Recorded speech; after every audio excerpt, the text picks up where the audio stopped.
Well, welcome everybody. It's a real joy to see so many of you here on this first day of spring. Some wonderful friends and colleagues who I haven't had the chance to see in a while, and some wonderful students and faculty colleagues who are with us, and other members of the community. So thank you everyone for joining us today for this really interesting and regrettably timely discussion. It continues to be timely. My name is James Milner. I'm in the Department of Political Science here at Carleton University. I also have the great privilege of being the program director for the Migration and Diaspora Studies program and the project director for LERRN, the Local Engagement Refugee Research Network. Really delighted that UNHCR here in Canada is one of our partners in the LERRN project, hosting students for internships at the UNHCR office. Georgie, who's the intern there right now with the Durable Solutions team. But the goal of the LERRN project is to understand and enhance the role of civil society in the functioning of the refugee regime, to bring scholarship into conversation with global policy discussions and to amplify the perspective of those most affected by displacement, especially those with lived experience of displacement and researchers in countries in the global south that host the vast majority of the world's refugees. So it's in this context that I'm delighted to welcome Ninette onto campus, and I'll say a few words in a moment about the program and what we'll be doing in the next hour and a half or so. But I'd like to begin by recognizing that we're gathered on the unceded and unsurrendered land of the Algonquin Anishinaabe people. And I say that not just out of protocol, but I say that out of recognition of the fact that these questions of displacement and dispossession that are the focus of the book and People Forced to Flee, and that's very much the focus of my own work on global forced displacement issues. This is very much a part of the history of the land where we are here today. So while we're focusing on the book and the discussion of the themes of the book, it's important to recognize the place where we are and the history of this place. So with that reflection, it's a real joy to welcome Ninette Kelley with us here today. I've had the pleasure of, I won't say how long, I was about to say how long I've known Ninette, but I won't say that because it'll certainly betray my age. But Ninette has had a really distinguished career with UNHCR, with Canada's Immigration and Refugee Board, and as an author working on books about Canada's Charter of Rights and Freedoms and the functioning of rights here in Canada. Ninette is a lawyer by profession, but I believe an activist at heart. Ninette, for 9 years, was with Canada's Immigration and Refugee Board, and then it was with UNHCR for 19 years. I think we first met on the 5th floor of UNHCR headquarters in Geneva, and again, I won't say when. But Ninette was UNHCR's representative in Lebanon, was the director of the UNHCR office in New York, which is a very particular space for an institution that is primarily associated with Geneva to try and establish its place and the issue of forced displacement on the UN's agenda in New York.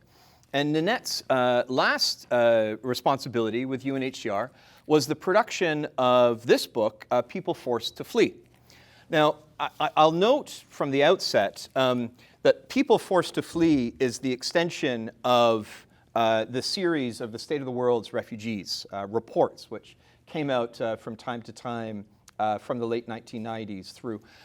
Just to give you a sense of the depth of Ninette's work over earlier reports is just to see visually the depths. I like to joke that the section for the footnotes in People Forced to Flee is actually thicker than the previous version of the State of the World's Refugees report.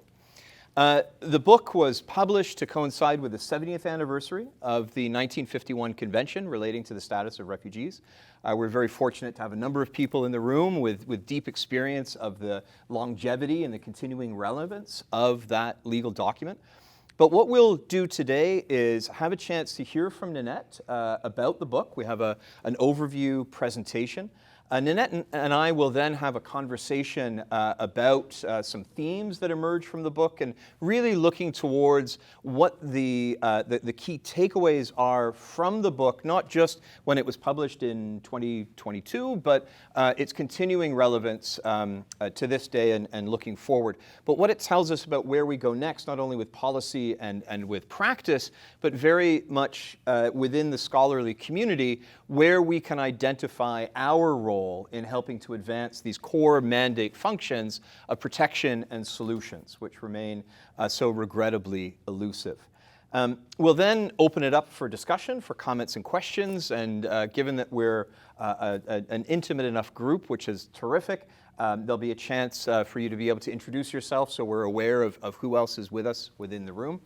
Ninette and I are wired because we'll be producing a podcast from the presentation portion and our discussion, but we'll then be ending the recording when we get to the discussions because we don't have all of your consent to be recorded in the discussion that follows. So it's a really wonderful opportunity, Ninette. Thank you for making the time. A very warm welcome to a chilly Ottawa on this first day of spring. And I'm very happy to give you the floor if you'd like to give us a presentation on the book. Could you please join me in welcoming Ninette?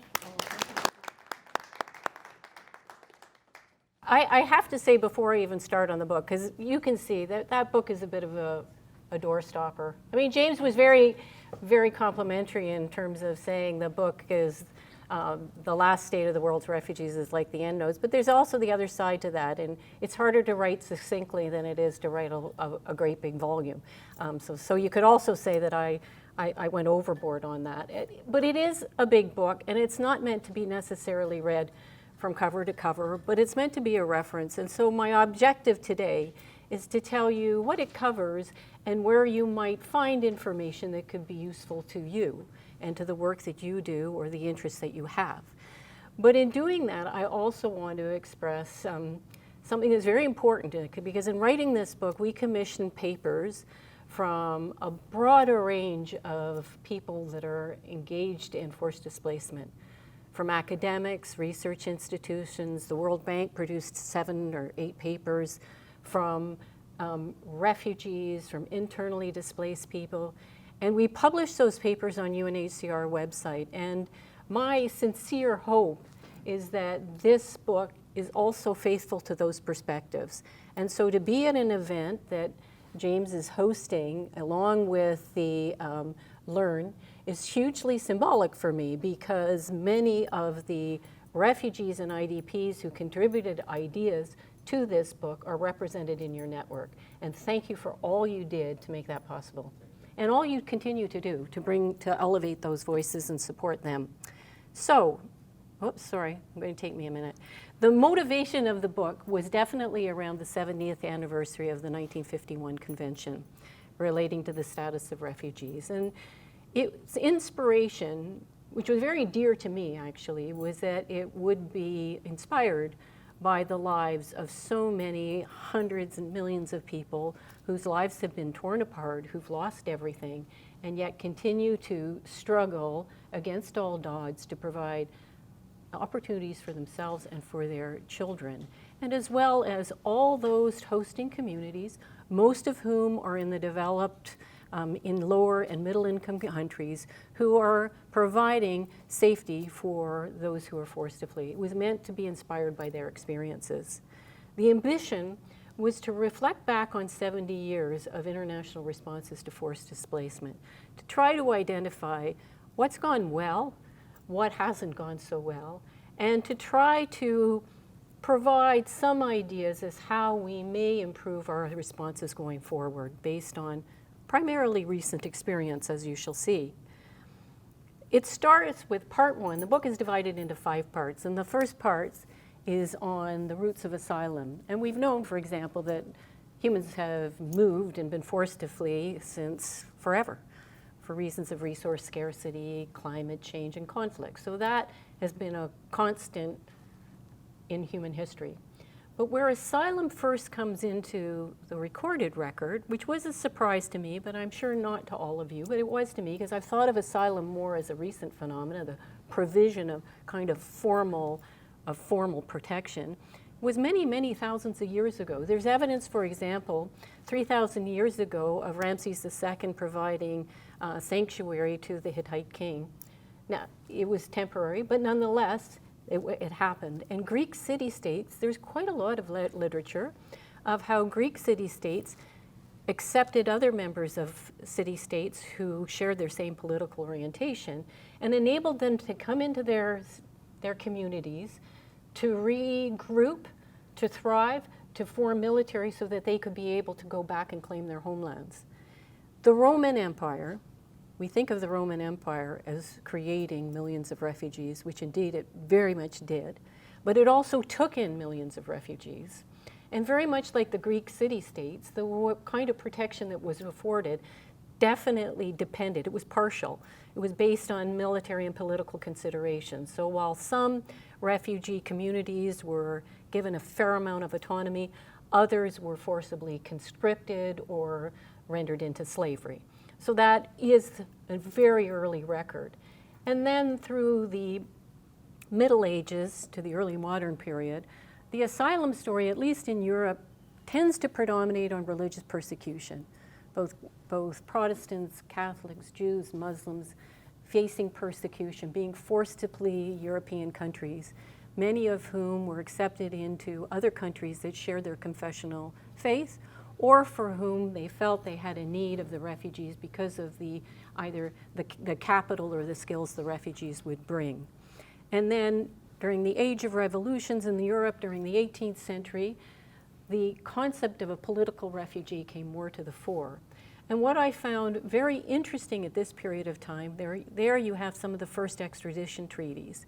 And within those extradition treaties are prohibitions against returning someone to persecution, a political exile who may face persecution back home. So in a sense, a precursor to the modern concept of non-refoulement. So that's an early picture. And I don't want to put too positive a gloss on it and suggest that it was uniformly applied. It was very much ad hoc approaches extended to persons who the host state felt they had an affiliation or could benefit. There were at this period of time, interestingly enough, state institutions, for example, in the Ottoman Empire, directly responsible for refugee affairs, serious bureaucracies. And what is also interesting, I think, in this early period of time is that refugees had a fair bit of autonomy to negotiate their terms of asylum. And the expectation was if they were taken in by a state, they would get on with their lives. They would provide for themselves and a future for their families. They had room to do that. But it was a far cry from an international system. And in the period of the early 1900s to the post-war World War II period, there were several international attempts to have an international system, a protection system, and they were abject failures. But it was the reality of the post-war period where there were over 70 million deaths and 30 million displaced persons in Europe alone. I think some of the estimates put it as high as 90 million in China, that demanded an international coordinated response, which gave rise to the 1951 International Convention on Refugee, which is the first, it was the first instrument that provided the broadest array of rights to refugees. And that is why it has been so incredibly significant. It's also a time where international agencies started to grow more in size and number. And with that, ironically, refugee agency diminished. So responsibility for caring for refugees became more in the hands of external actors, and refugees' role in that experience was relegated much more to the periphery than had been before. So that is a very cursory description of where we stand in terms of the first part of the book. The second part of the book looks at protecting more broadly. So you have the 1951 convention. It had geographic and temporal limitations initially that were removed in 1967. And over time, the reach of the international convention, both in terms of geographic coverage of who it protected and the groups of people that it protected, expanded. So over time, there were a group of individuals and people that were protected that weren't in the vision of the framers when it was originally adopted. And so that was a very positive development.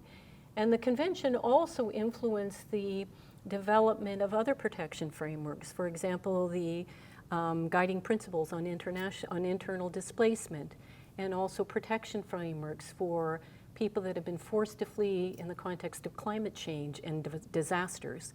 And so this idea of this protection envelope based on normative principles started to really expand in a dramatic way. But the book, part 2, looks rather forensically as to how well these frameworks have done over time. And quite frankly, when I started this book, I was a little bit taken aback by how many frameworks there are related to climate for displacement, for example. And to try to see, well, how good have these frameworks been? And the picture is very much a mixed one. For sure, the Refugee Convention has been able to ensure that millions of refugees have received safety and protection and solutions over time.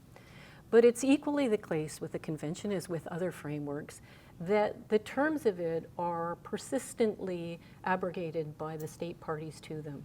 And so often rights are as well ignored in the breach as much as in the practice. And this is a persistent gap between the normative frameworks and the application on the ground. And it's true for the guiding principles on internal displacement as well.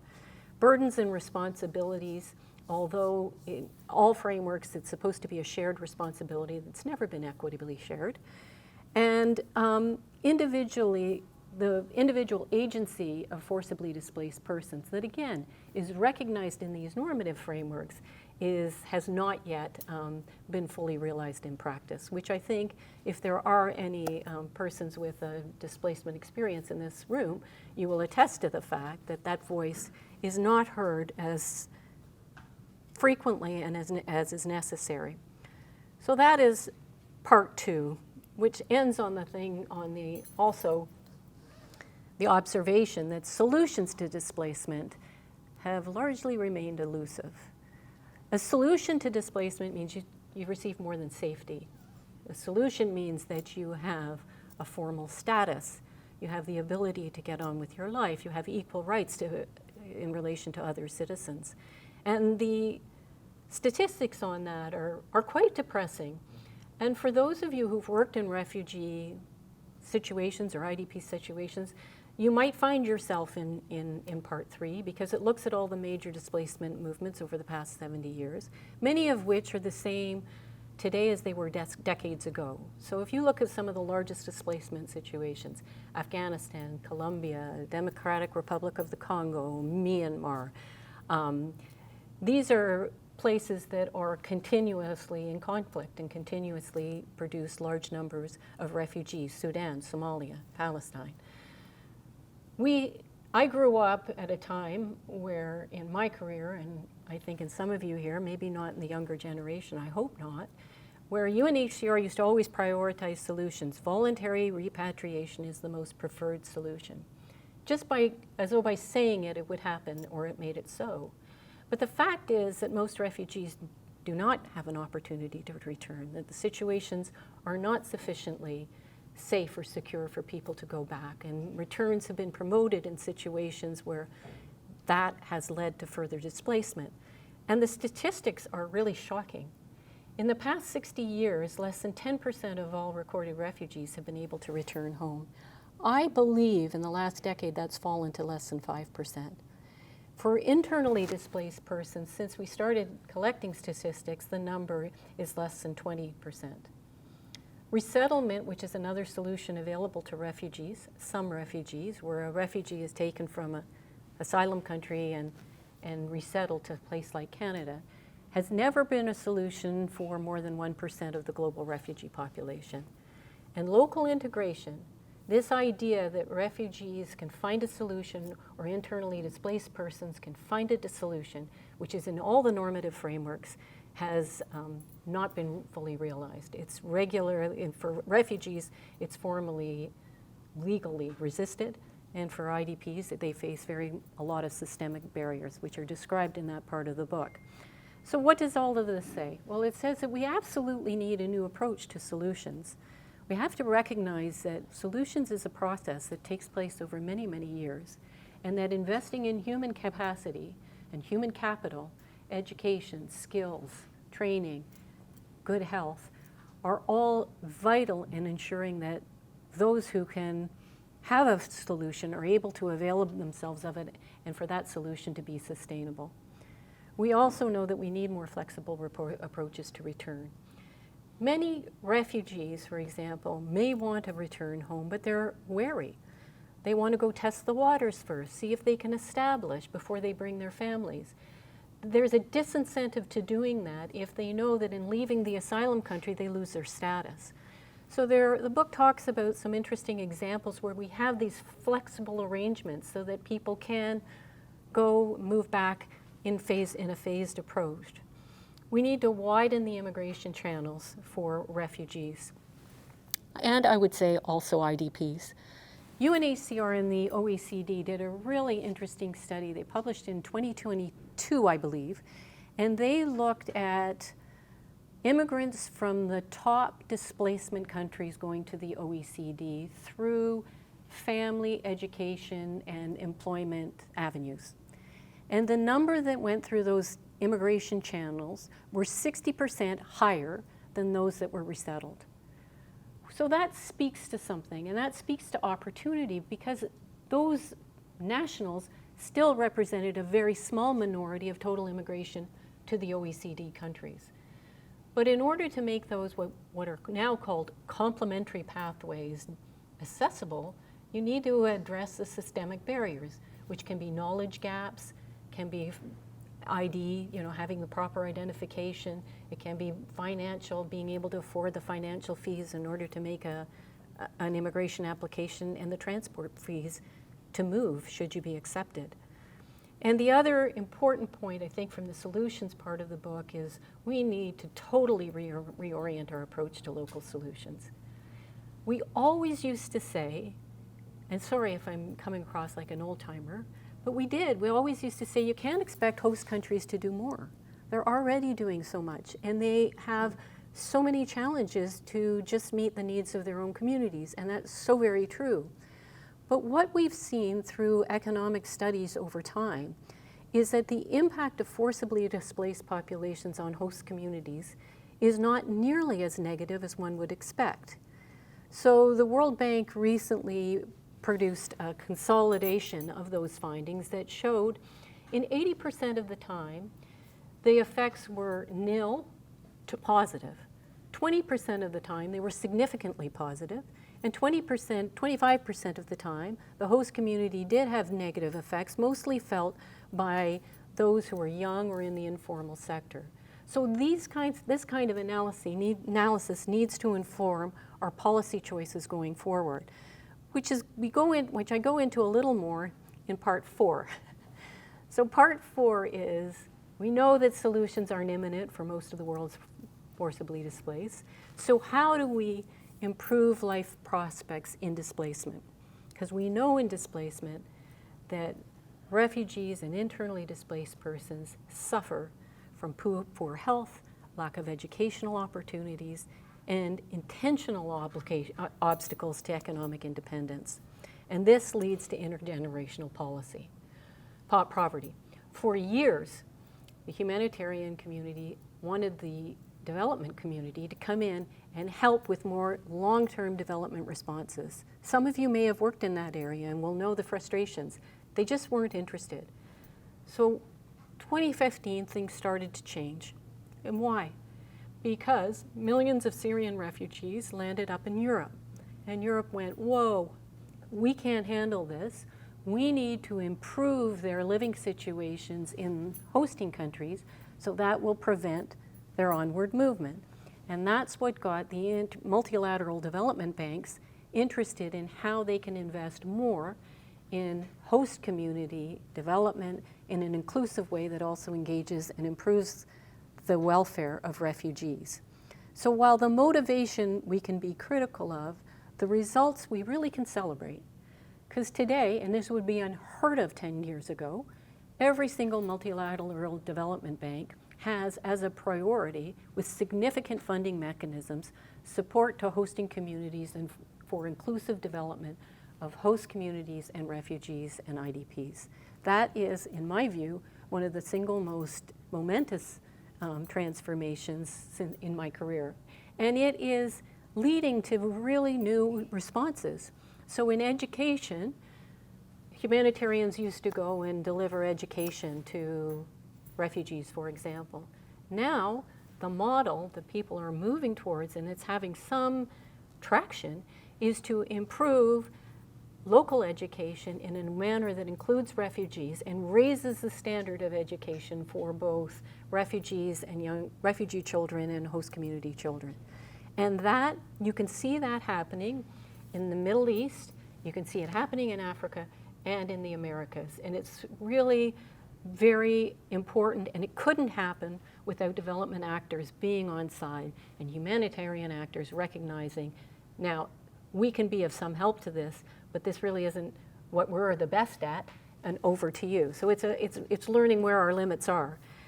On healthcare, the same approach needs to be applied, but it's a little more difficult. For many years, the primary healthcare model has been the global model. That means investing in preventative healthcare and primary healthcare. It's a low-cost option to improving health for refugees, but for all communities, really.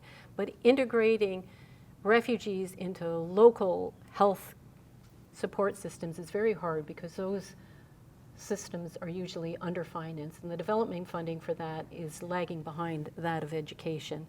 We also have gaps in the provision of healthcare, many, many gaps. More people die, I think, of I'm saying this, and I could be wrong, but in my experience, we measure deaths due to conflict and displacement in terms of bullets and bombs. But really, some of the most tragic things you'll see are people who have treatable diseases that can't get the medication, who've lost limbs that can't get the prosthesis, who have cataracts and can't see and can't afford the operations. So health is an area, or who have mental health issues, and we're still not that good at knowing how to prioritize mental health interventions. So there's a lot of work in the health area. In the livelihoods, I'm just going to allude to this work, the economic work that's being done, very context specific. So this book looks at studies from all around the world showing the impact of forcibly displaced on the economic and social well-being of hosting communities. It's a great, I don't want to say it's a great read. It looks like I'm congratulating myself, and I don't mean to do that. What I mean to say is that the findings that it shows are very encouraging, and they speak to the need for us to partner with development actors, with people that are really good at that economic analysis and the long-term impact assessments, to do the kind of analysis and help us in our advocacy. You can't go to a host country and say, come on, let refugees work and move freely, unless you can convince them with sound evidence that it's in their self-interest of their own communities to make that happen. So if you're picking up on my theme here, it's basically that we're moving from an approach that is a humanitarian response to forced displacement to one that involves a larger number of expertise, and development being one, and financing from different sources.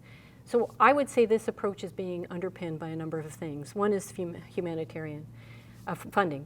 Humanitarian funding has, surprisingly in some respects, increased 300% since 2010. The problem is, so has forced displacement numbers increased. So most humanitarian appeals are less than 50% funded. So that's a persistent gap across the board.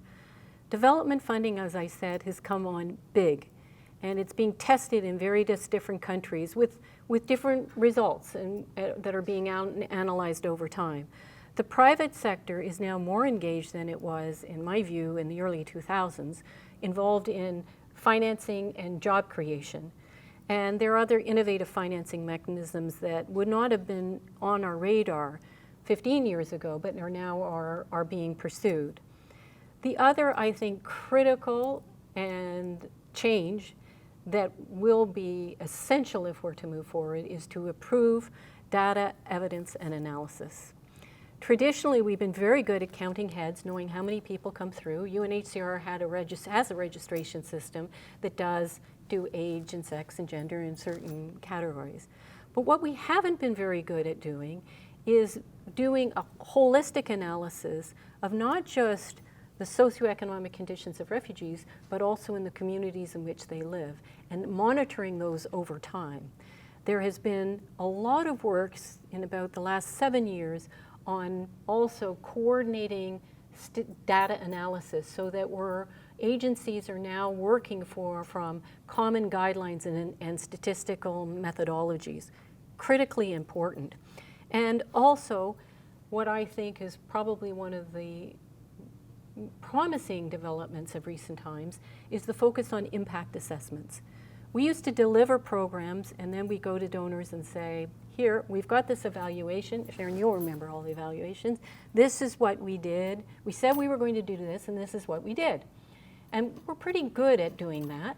But what we weren't very good at doing was saying, okay, this is why we did this. This is why we were having this project. And this is the anticipated impact we will have. And sometimes that impact may not come for 1 or 2 years. So this idea of doing impact assessments, not income assessments, where you measure how well a population that received an intervention did in relation to a population similarly situated that did not get that intervention, is really taken hold, and it's very, very encouraging. And if we can get those who are doing those impact assessments to partner resolutely with the operational agency, which is happening, would add, I think the prospects are very good in terms of improving our programs all around. The other thing I would say, and again, those who've been in the business for a long time will remember that responding to forced displacement was primarily international agencies going in, taking over, working a bit with the host country, that's how it was done. And we just know that doesn't work, that you have to engage everybody who's touched deeply by a forced displacement situation, starting with forcibly displaced persons themselves. And we know that if they are not included in assessing needs, in identifying what projects might work for their community, in implementing those projects, and in doing the impact assessments, the likelihood of success of those projects will be much less. And that's the work that I think James has been working so doggedly on for the last at least 10 years, and it's paying off.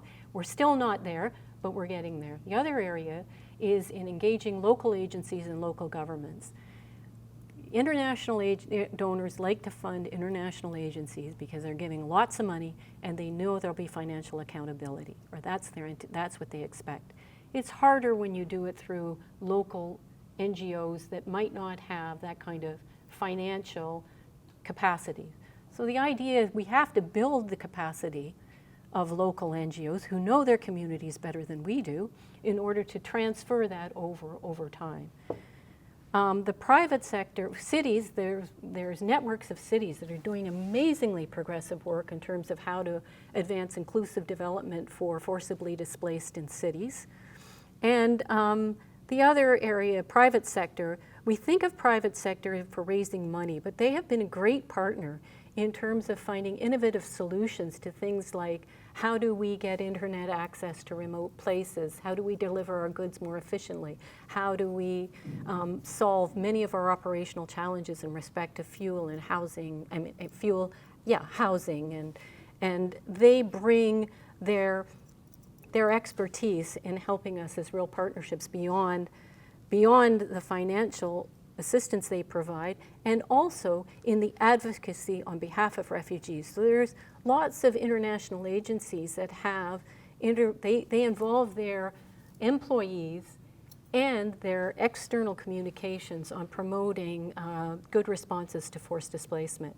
And finally, I would say academics. I keep looking at you, Sharon, because Sharon she spearheaded the first systemic effort Canada ever had in having standardized country of origin information. She created this incredible repository. And at that time, Sharon, I think you'd agree with me, there were Guy, who's the leader in legal analysis of international forced displacement, really, you're a pioneer. Your work is amazing. But in those days and early days, there weren't a lot of academics resolutely engaged in this. If they were, they came from political science like James or law like Guy. But now we have economic departments that have sections designed to address forced displacement situations, medical faculty that are looking at forced displacement. So when you look at, in the book I quantify the explosion of operationally specific academic studies and help that is being provided, which is also extremely encouraging. And finally, the book looks at holding perpetrators to justice. And here the story is a mixed one. It starts with looking at international criminal prosecutions from World War II through Yugoslavia, Rwanda, Bosnia and Herzegovina, and what those successes were, and there were many of them. They tend to take a long time.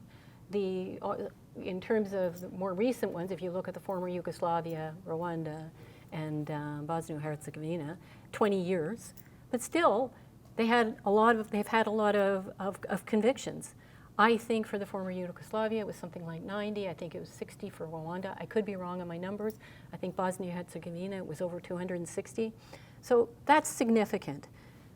In comparison, the International Criminal Court, which is supposed to pursue these things, has had 10 convictions in over 20 years. So that's been a big disappointment. The book looks at also where we've had national prosecutions of perpetrators of forced displacement. The story there is a little less encouraging.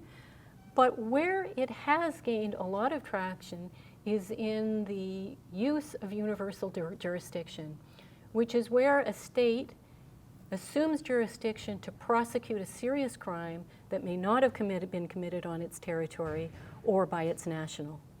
And the story there is really, I think, an inspiring one. There is a group called Trial International that publishes statistics. There were something like 30 statistics in 2022, I think, and 23 convictions in 2023. And so I think this is a really positive development. And it's being aided by new means of sharing evidence and transmitting evidence and receiving video evidence. It's critically important. So I'm going to stop. I've gone on too long, and I hope I haven't put anybody to sleep. But basically, when we look over the past, I'd say the trajectory has definitely been overwhelmingly positive, but definitely uneven. So there's many gaps in the system. International burden and responsibility sharing has persistently fallen short. The right of forcibly displaced persons to contribute to their own well-being is often recognized in law, but not in practice, and humanitarian assistance has been insufficient and continues to be so.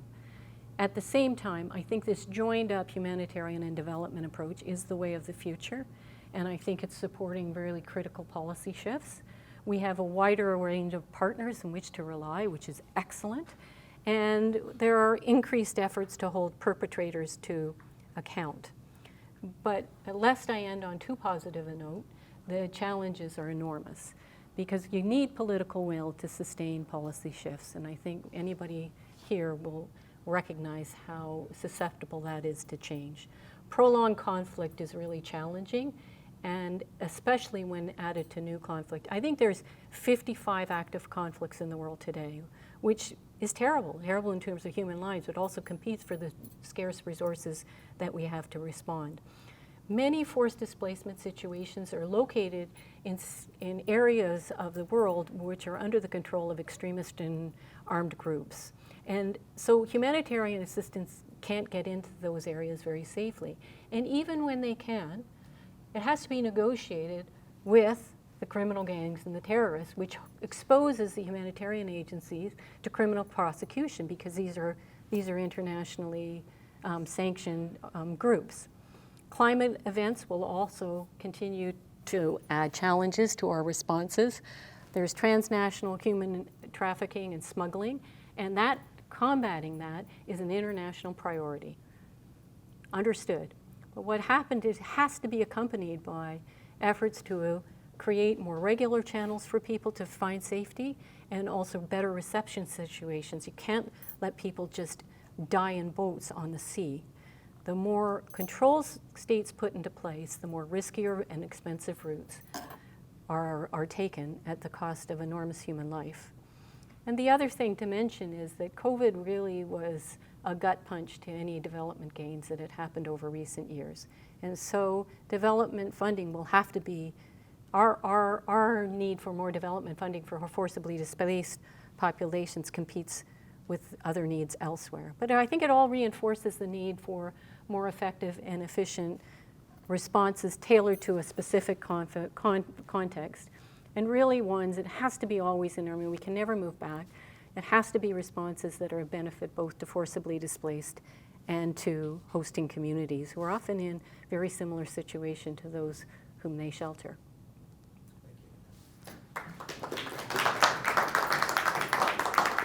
Thank you very much, Ninette, for that really helpful overview of the book and really distilling its core arguments. I do still encourage everyone, if you've heard such a wonderful presentation about the book, I do still encourage you to read it. It's available online, but also the background papers that are available online. Many of them really shed additional light on some of these key points.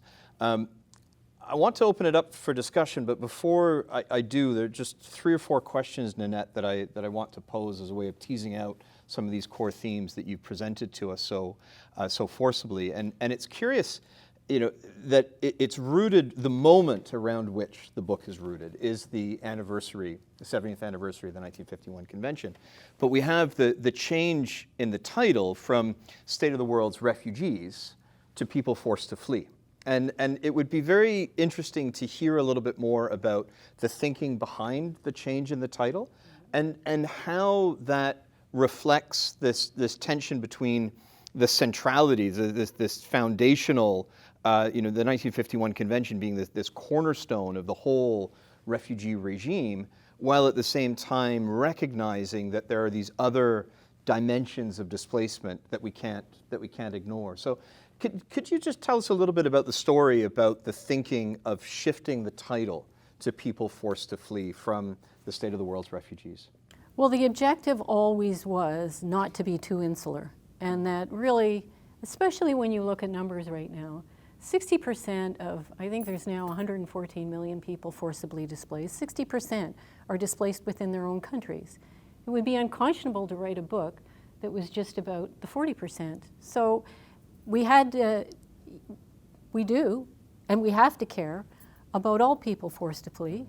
And it struck me as well, we have to be inclusive of all the communities that are helping them. I mean, somebody said to me the other day, well, name me a country that does better than Canada. Well, Uganda. I mean, they have nearly 1 million refugees and their communities are providing support for many, many years over. Lebanon, okay, it doesn't do perfectly, but it's got 1 million refugees with a population of 4 million refugees. So it seemed to me this book had to speak to responding to forced displacement in a very holistic manner that encouraged all those people who had been forced to flee their homes, whether in their own country or externally, alongside those that are struggling in circumstances to provide protection to people who are in their country through an accident of fate or history, but not necessarily of their own choosing. Mm-hmm. And of course it comes at a time, in the aftermath of the New York Declaration, the Global Compact on Refugees, and again, the reading those documents, especially the Global Compact on Refugees, that it's centered around the international responsibilities towards refugees, but refugees are often found settled with other displaced communities. To separate the two in a practical sense or in a political sense can often be quite challenging. But was there a comfort with shifting the title with people? Definitely. Yes, definitely. There was, because we've been moving, now I'm saying we, so I'm still with UNHCR. Took me years yeah, to stop really, saying yes. You can't speak of the intention of an institution, clearly. But the practice has been to move towards inclusive approaches and holistic approaches. So in fact, there was pushback against staying the state of the world, because it could have been the state of the world's forcibly displaced, which struck us as very static. People forced to flee is a dynamic meant to convey this dynamism. And I had nothing to do with the cover, but I can tell you, when I saw the cover, I went, oh, wow, that's pretty heavy, like black. But when she explained it to me, I found it very moving. She said, we're moving to, there's a lot of darkness, but there's also light. And it's to show this movement from darkness into light. And I thought that was a very positive image. I think now when I'm telling you this, we probably should have put an explanatory note on the cover saying that's what it means.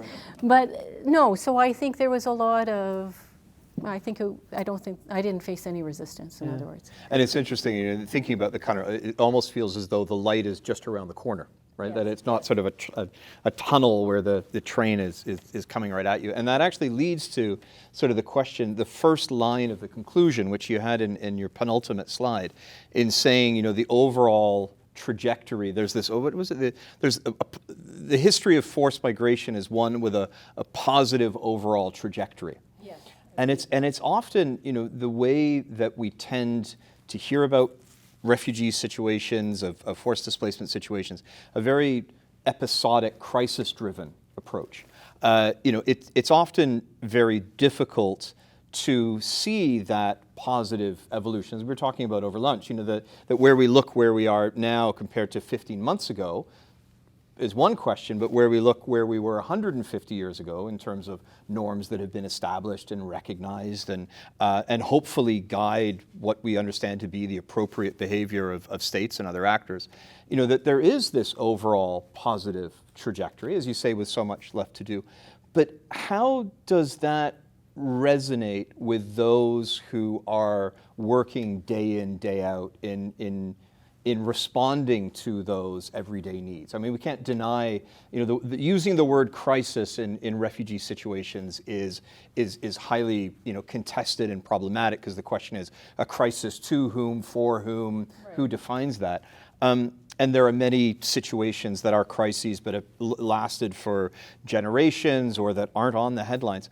But how have you seen this longue durée thinking be used in the context of those who do the work every day? How has it been? Well, it often isn't, because when you're doing the work, it all seems terrible. And it is terrible. Like, it really is terrible. And that's a motivating factor to push ahead to do better. But I think we're also in the danger sometimes of overinflating things and getting too down on the negative, rather than seeing where there is progress and investing and keep pushing and moving that vision forward. Mm-hmm. And that's where I think we need to go. I think there is a tendency, a human tendency, when you're confronted with a problem, to think this is the first time it's happened, yep. And we've got to start now devising something new, when there can be really good practice and really good things happening that if we could build on it, we could push through a little bit further. And do you see that? I mean, there's a number of UNHCR colleagues in the room, but do you see that changing? And I asked this. I was very struck. In January, I started a new role as co-chair of the Global Academic Interdisciplinary Network, which was brought into being by the Global Compact on Refugees. And some of my early conversations with UNHCR colleagues about how this network can bring academic research into conversation, sort of being cautious about sort of perhaps a dated view of UNHCR, being sort of resistant to external criticism. But the counterparts, the colleagues I was speaking with in Geneva, they said, well, no, we're children of the GCR. That there's this sort of new appreciation of that, perhaps gone are the days of UNHCR needing to control, and this territoriality between, is that perhaps and central to the argument of the book about, as you say, the humanitarian development nexus has long been in conversation, but frustrated by these territorial discussions, as you would have seen in New York, right, with UNDP and peace-building actors there. No, that's not UNHCR's role. That's our. Is this a moment of opportunity? Oh, for sure. I'd say two things to that. I think it's great that international agencies are bringing academics more in to help in terms of how to craft operational responses. But let's be humble. I mean, they're not in control of the things. And academics are working in these fields regardless of what the international agencies say. And often they're not so interested in what the international agencies have to say. And I think the real challenge will be moving forward is how those bridges can be made outside of an institutional framework. With all due respect to your Global Alliance of Academics, it's an unorganizable issue. I mean, you look at all the schools and departments that are doing work in forced displacement. There's no one international agency that can kind of be a central convening point, nor will academics want us to be. So the challenge will be, I think, for operational agencies, is to see what work is being out there and try to engage academics in issues that we find sticky and difficult, that lets them bring in not just their expertise, but all the funding that they often have. So that's, I would say we should be going like this, not trying to gather up. And I think there's 2 points that come from that, and a note to all of the brilliant graduate students in the room who are looking for topics for master's theses or PhDs, is to recognize, we talked about this earlier today, is the privilege that we have as academics to be able to take on these sticky problems, and the benefit of time that colleagues in Lebanon, Tanzania, Uganda don't have that luxury of time to be able to think these things through.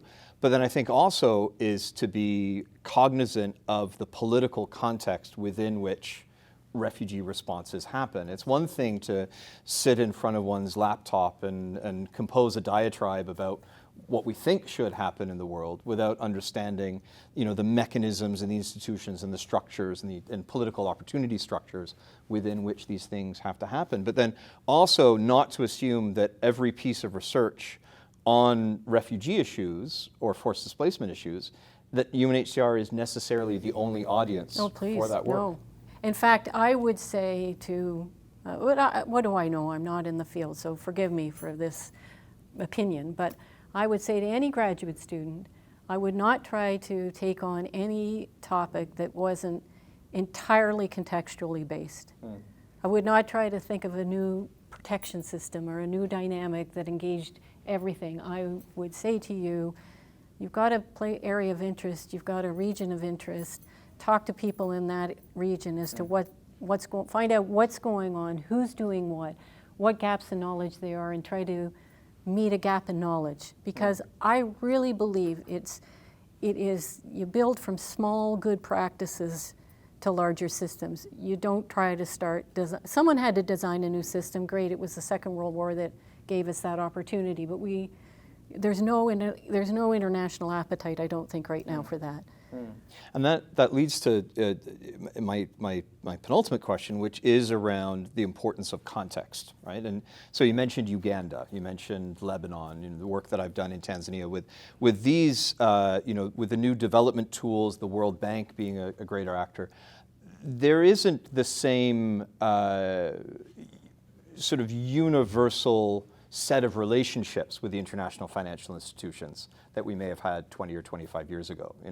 That Tanzania withdrew from the Comprehensive Refugee Response Framework, saying we're not going to borrow money to host refugees. I mean, the politics of refugee responses in Lebanon are governed much more, by the political economy than, by the political environment. And so, while the Humanitarian Development Network and private sector, how do we, or how have you navigated the reality of the core institution of the refugee regime having a non-political mandate while needing to work within intensely political environments? So going back to the question about, research that's going to be useful and usable and ultimately used is going to be speaking to a particular issue in a particular context from which we can then extrapolate and scale. That each political environment is so distinct and is changing. The political environment, even since the book was published, we think about a realignment of global order, what the next U.S. election might bring to us. Where are the champions for a rule-based international order?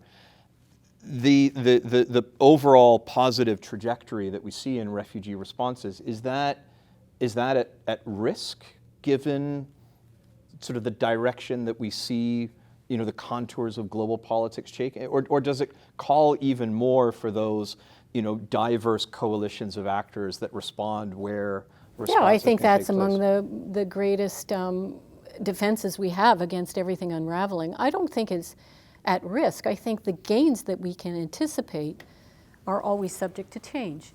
So I've said that I think this development approach is huge, but I think we're going to have to wait 10 or 15 years to see where it took root and where it didn't and why. And I know that, for example, the World Bank had a number of funding envelopes that they invested in different countries.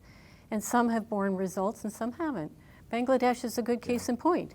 You know, Bangladesh right now is not allowing any refugee to work or to be educated. At some point, that's not a worthwhile investment at the present time because their politics won't allow it. At some point, it might. Other places, in Jordan, in Colombia, in parts of Uganda and Ethiopia, it has taken root. Yeah.